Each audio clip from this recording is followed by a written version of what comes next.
E hoje, no quadro Fala Doutor, nós vamos abordar a principal causa do sumiço dos cabelos, a alopecia androgenética. Até um nome difícil de falar, né? Popularmente é conhecida como calvície, que afeta mais de 25 milhões de homens só aqui no Brasil.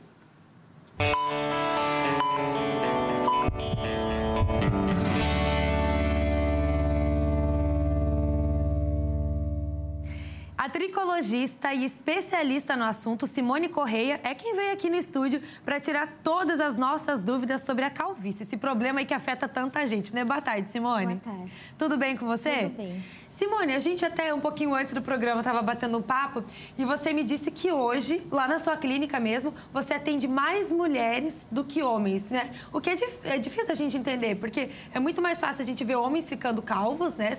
Tendo a calvície ali do que as mulheres mesmo. O que acontece é que desde o princípio, quando surgiu essa doença, né, esse problema de queda de cabelo relacionado à calvície, ela era direcionada para o problema masculino.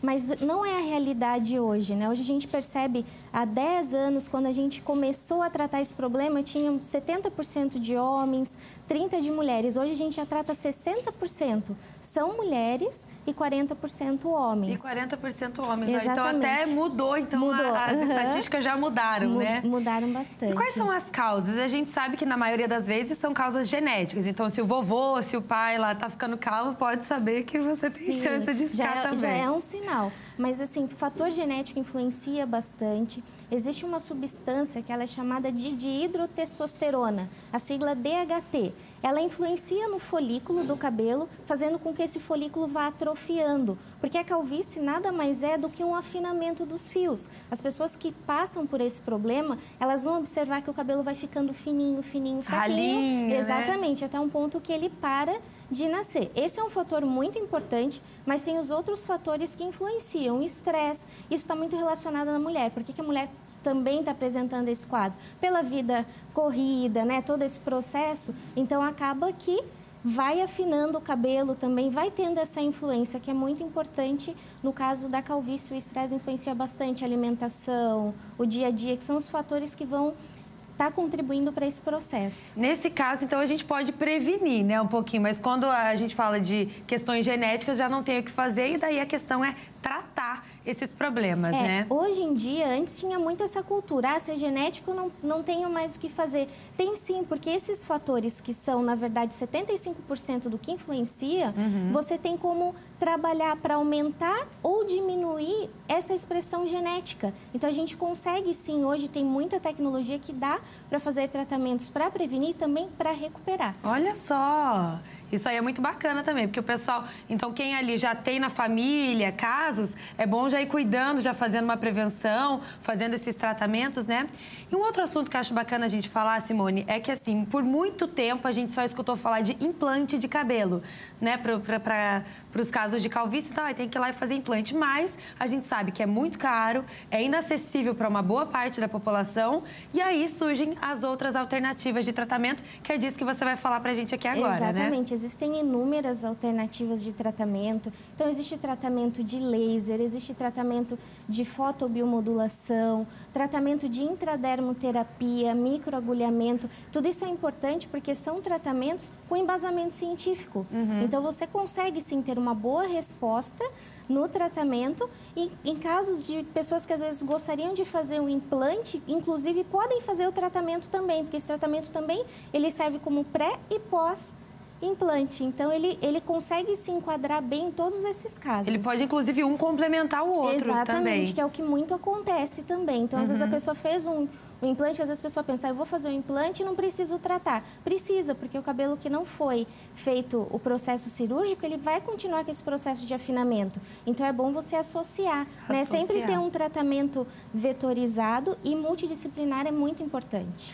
E se engana quem pensa que é só a gente mais velha que vai ter esse problema de calvície, né? Como eu falei no começo, homens com mais de 50 anos e mulheres com mais de 65 anos. Mas tem muita gente ali que, em torno dos 20, já começa a ter problema de calvície. Digo mais, eu tenho, às vezes, pessoas que nos procuram com 15 16 anos. Então, logo após a puberdade, como já tem influência hormonal, já começam a aparecer os primeiros sinais. Quais são os sinais? O cabelo começou a ficar mais fino no topo do couro cabeludo, começou as entradas, então já começa a perceber essa rarefação, já é um sinal bem importante que a gente chama de miniaturização. Então, o cabelo vai afinando aos pouquinhos e vai sendo cada vez mais enfraquecido. Em que regiões, assim, da cabeça mesmo mais acontece a calvície? Que a gente conhece muito aqui são as entradas, né? Sim. Tem o topo da cabeça aqui também. Isso. Essa região superior, aqui, nas mulheres, é o que mais vão ficando mais ralo.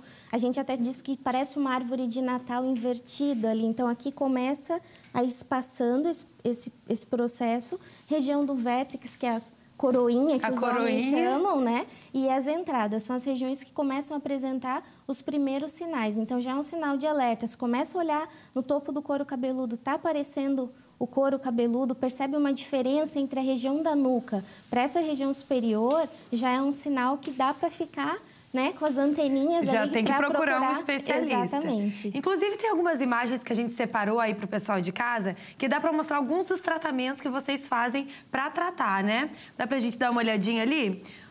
O que o pessoal separou? Esse daí é o tratamento de laser, então ele vai estimular o folículo do couro cabeludo, aumentando a proliferação celular. Então, é um tratamento muito efetivo, com comprovação científica. Ele estimula. Então, esse processo de afinamento, ele vai sendo diminuído por conta disso. Esse procedimento é ozonioterapia. Então, ele vai desobstruir o folículo, porque às vezes o folículo ele fica com tampões sebáceos que fazem com que o cabelo ele não tenha um bom desenvolvimento, porque causa inflamação, né?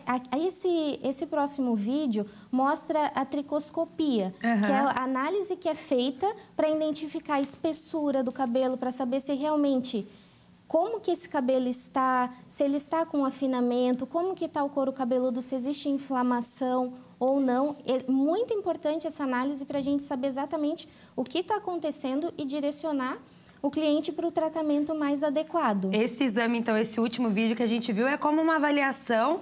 Então, mesmo se você não sofre de calvície ou de algum problema, é bom já fazer para prevenir no caso de... Exatamente, porque não somente a calvície, a gente consegue ver se o couro cabeludo está inflamado, se ele está obstruído, dá para ver várias alterações com esse tipo de análise, de avaliação. Tá certo, então. Simone Correia, tricologista, falando um pouquinho pra gente sobre calvície. Muito obrigada mais uma vez pela sua presença aqui no Ver Mais.